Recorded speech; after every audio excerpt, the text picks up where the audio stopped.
keeping money in a savings account really a good idea? What is going on, YouTube family? Welcome back for another video here. Hope you guys had a great weekend as always. So I was sitting down and I was really thinking what kind of video I wanted to put out today. I really didn't want to do another stock news or a stock article video because I've done a lot of those lately and I might do another one of those on Wednesday. You guys will obviously see it if I end up doing that, what article I'm referring to. But I was really thinking about what I wanted to do, and I thought about, and there's been numerous times on the channel where I've mentioned I don't like to keep cash around for a number of reasons, and I thought, why don't we do a video on that? Why don't we do a video, and there's like endless reasons why I don't like to keep cash around, but I'm like, why don't I just put together a couple of reasons about why I don't like to keep cash around, and maybe that'll help some of you out there and show you guys why investing is so important, and maybe why just sticking money in a savings account isn't obviously the best thing for your money, at least in my personal opinion. So hopefully you guys get some value out of this. Hopefully you guys enjoy this. If you do, please drop a like on the video. That would really help me out massively, and this would help push this video out to a whole nother new audience. So just to bring more people to the channel so we can all grow together.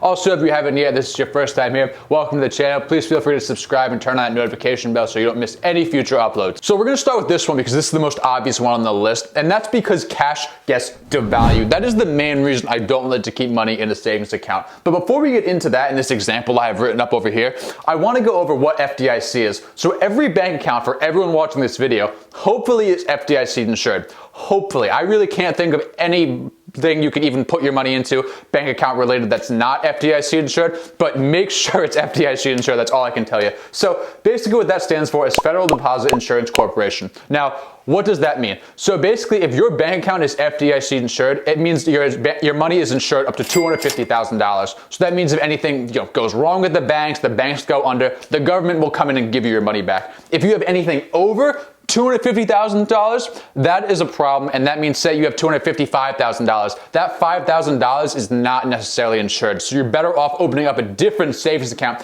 if you have that much money and putting that $5,000 in there, so that way that is also insured. Obviously, for a lot of people watching this video, that's not a huge concern because a lot of people do not have over $250,000 to their name. But I just want to point that out there if you are that small percentage that has over $250,000 in a savings account.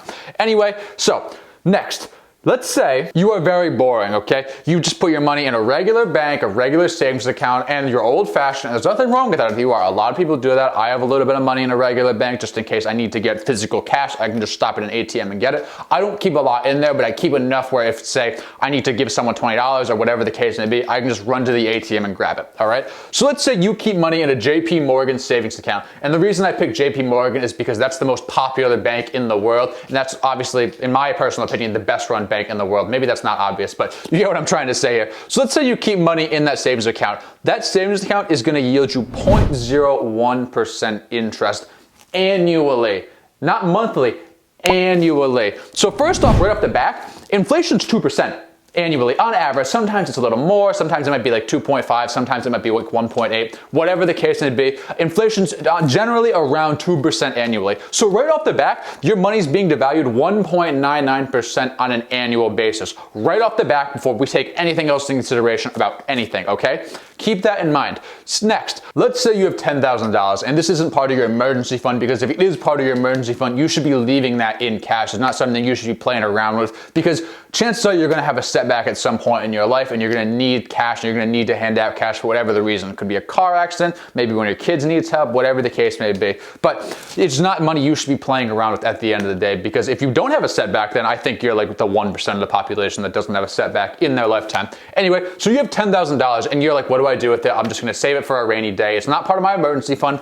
And if you do that, say you put $10,000 and you just leave it there for 30 years and you put it in this JP Morgan savings account, well, you're going to yield that 0.01% interest, and that's going to come out after 30 years, assuming you don't contribute to it at all, which I really think you should contribute to your savings, because obviously then you can take more advantage of different opportunities, or maybe you can just help out other people, give back to charity, whatever the case may be. Whatever you want to do with your money, that's up to you at the end of the day. But that's going to yield, and that's going to come to $10,030. So over a 30-year period, that money you did not touch at all, you made $30 on. Is that really, like, what's that going to get you? A tank of gas? Like maybe like, some oatmeal and bananas at the grocery store? Like, congratulations. Like, woohoo! Anyway, next, let's say you add to it. Like I just said, you should add to these accounts every so often. I would recommend doing it every single paycheck, but as often as you can, I would say. So That's going to come out to, assuming you contribute $250 a month to this savings account, that's going to come out to, this is on top of the 0.01% interest that the JP Morgan annual rate is already giving you.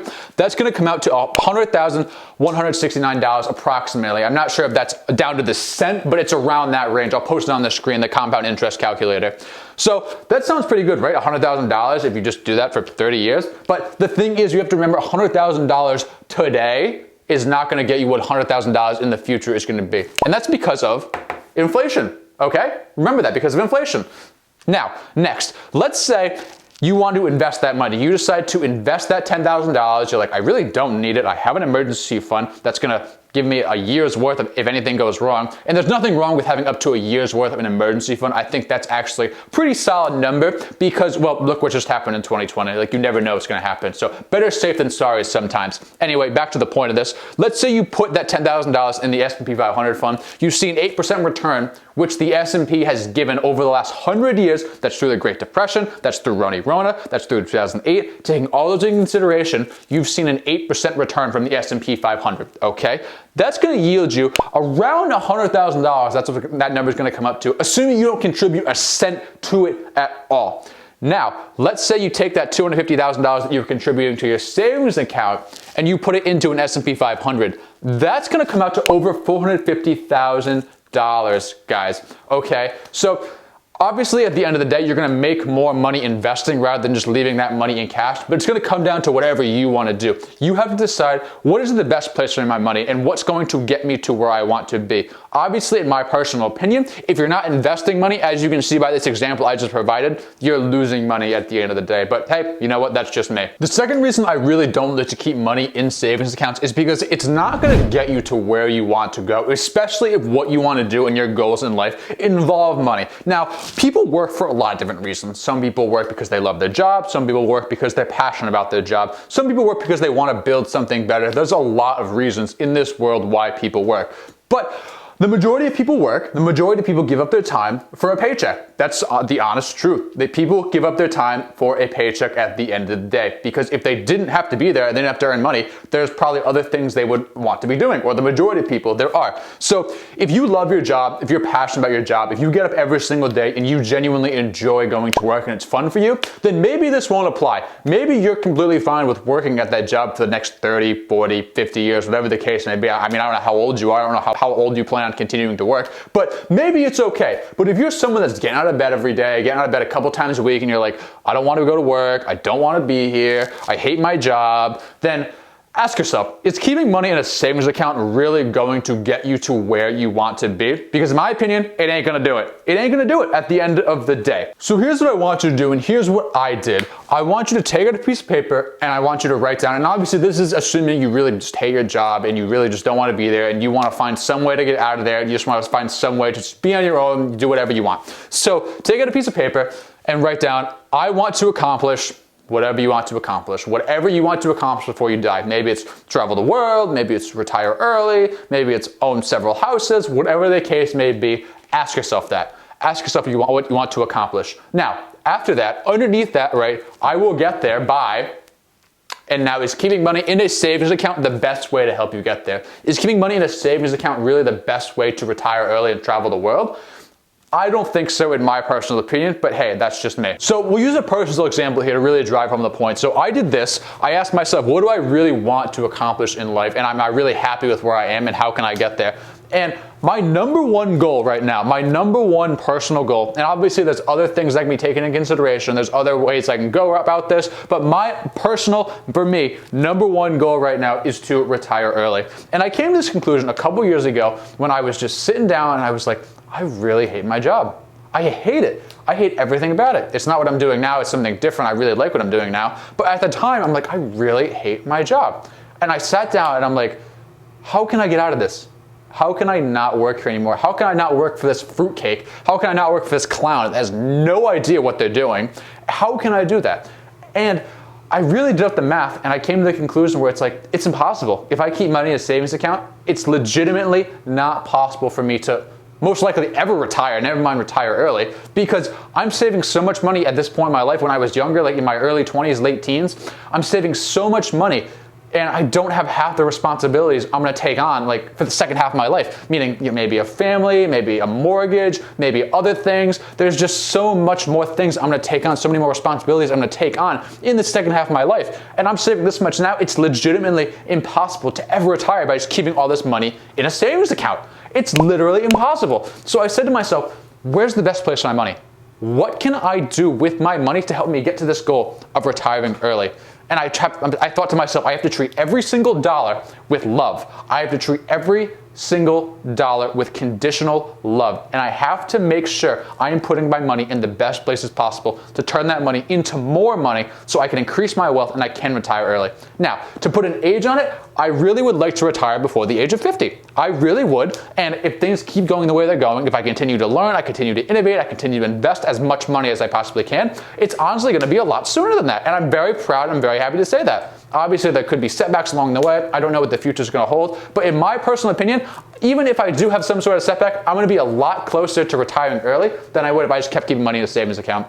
But at the end of the day, that is just my personal opinion. You guys have to formulate whatever you want your opinion to be. You have to come to that conclusion. If you feel comfortable keeping your money in a savings account and you feel comfortable keeping like as much money as you can in there, then I absolutely do it. But for me personally, I have goals I want to achieve, and keeping money in a savings account is not going to help me get there at the end of the day. Now, the third and final reason that I'm going to talk about in this video about why I don't like to keep money in savings accounts is because I feel like, and this one doesn't really apply to me as much because I've always been more of a saver, but it is a very valid reason, is because the more money you have around, in my personal opinion, the more likely you are to spend it. Or, in other words, more money, more problems. So I have this example on the board here about someone who doesn't invest their money and has the money left over. And I think this applies to a lot of people, especially maybe during this pandemic where people don't have, or rather have too much money around because they don't go out too much, there's not a ton to do. Maybe that's the case, maybe it applies to you, but anyway.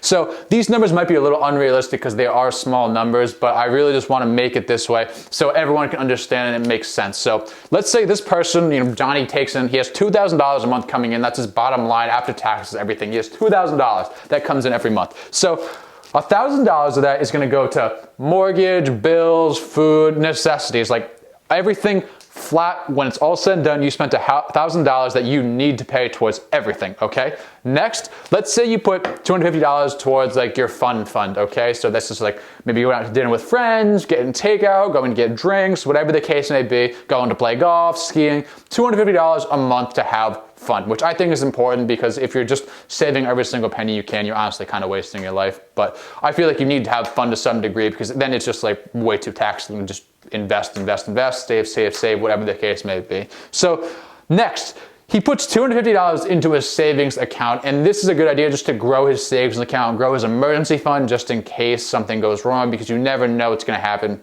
Again, as I always say, 2020 is a perfect indicator that you never know what is going to happen. So that adds up to $1,500, okay? So what happens to this other $500? What does he do with it?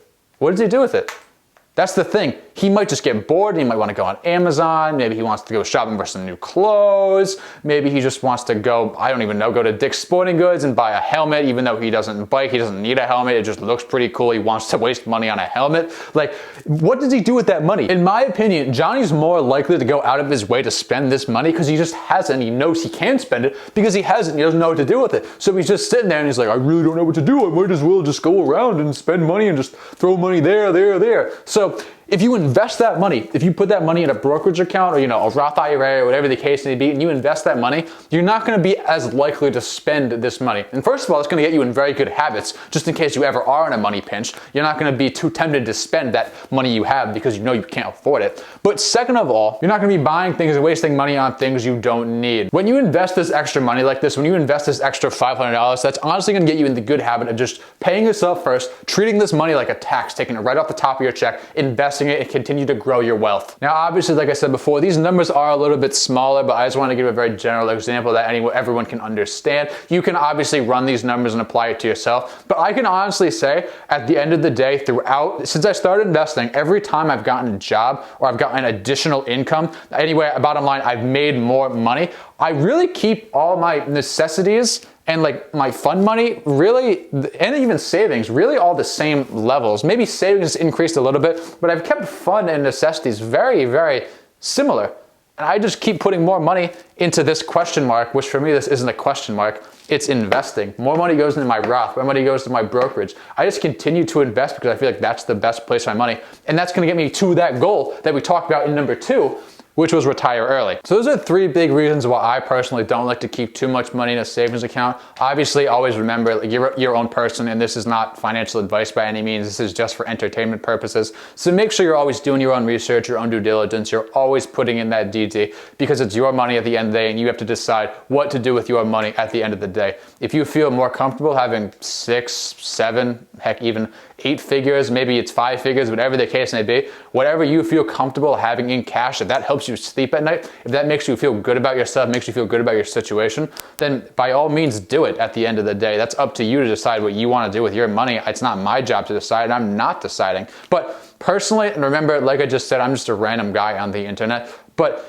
especially if you're younger, maybe you're in your 20s, or maybe you just got out of high school, and maybe, in my personal opinion, I think it would be best to move some of that cash into some sort of investment, whether it's stocks, if you want to go the real estate route. I mean, even if you want to do Bitcoin or some cryptocurrencies, whatever the case may be, whatever you're educated on, in my personal opinion, that's the best thing that you can do, is to look into some sort of investment. And I really just hope if you're in your 20s or your teens and you're watching this video, for some reason, if this is the video you stumbled upon that is going to really jumpstart your investing career, and you decide to ignore it and you decide you want to keep money in cash and keep money in a savings account, I really just hope you don't look back in 20 years when you're 45 or 40 or 50 and you really just don't think to yourself, man, that idiot on the internet was right. I should have moved some money out of cash. I should have moved some money into investments, because you can open up a brokerage account if you want to take the stock market route, and you can start putting $20, $30, $40 into that brokerage account or into a Roth IRA every week, every month, and just continue to, or start to grow your wealth, and it's just going to continue to compound over the next 20 and 30 years. And in my opinion, if you guys did that, you're honestly probably going to be a lot happier in 20 or 30 years than you would be if you just kept that money in a savings account. But hey, at the end of the day, like I just said, it's up to you guys. Do whatever you want to do, and I'll support you guys any way you decide. Anyway, guys, in saying that, that's going to be it for this video. Thank you so much for watching. I really appreciate it. If you get some value out of it, please drop a like on the video. That would really help me out, and that would really help the channel grow, and it would really help push this video out to more people. I'm starting to get my energy back a little bit. Hopefully by the Wednesday and Saturday video this week, I'll be back up to snuff, and I'll be yelling and screaming and doing stupid things again like I normally do on this channel. Also, if you haven't subscribed yet, go ahead and subscribe, turn on that notification bell so you don't miss any future uploads. Let me know down in the comments what you would think of a savings account. If you'd like to overflow your savings account, if you'd like to keep minimal money in there, whatever the case may be, I'd love to hear from you guys in the comments, and I'll see you guys in the next video.